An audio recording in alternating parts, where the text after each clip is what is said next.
ஆதாம் ஒரே ஒரு பாவத்தை செய்தான். வேண்டாம் என்று விலக்கின கனியை புசித்தான். தேவன் மனம் கசந்து அழுதார். ஆதாமே, I am sorry, I cannot keep you.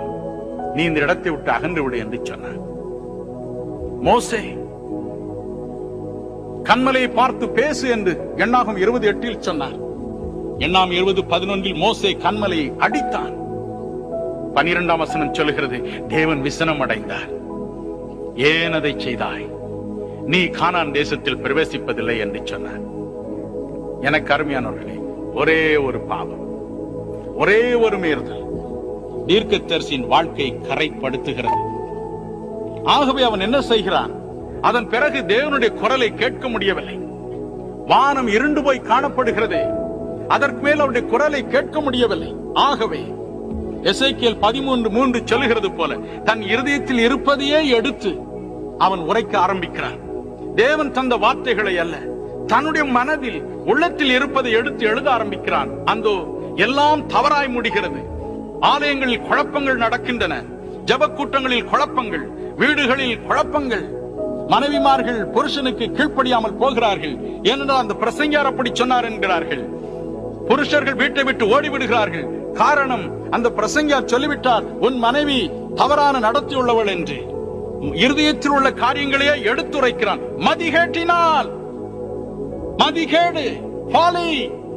Let us be careful. Are you a prophet, sir? Are you a prophetess? Check up your life tonight. How do you live? How many hours you pray? How many days you fast?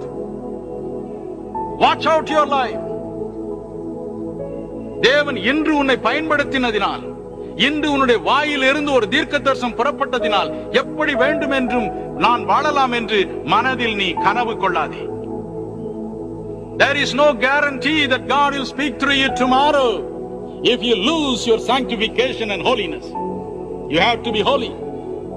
தேவன் சொன்னார் 1 பேதுரு 1:14 வசனத்தில், நான் பரிசுத்தராய் இருக்கிறது போல நீங்கள் பரிசுத்தராய் இருங்கள். Be ye holy as I am holy. Be ye holy as I am holy. அதற்கு வேறு மார்க்கமே கிடையாது.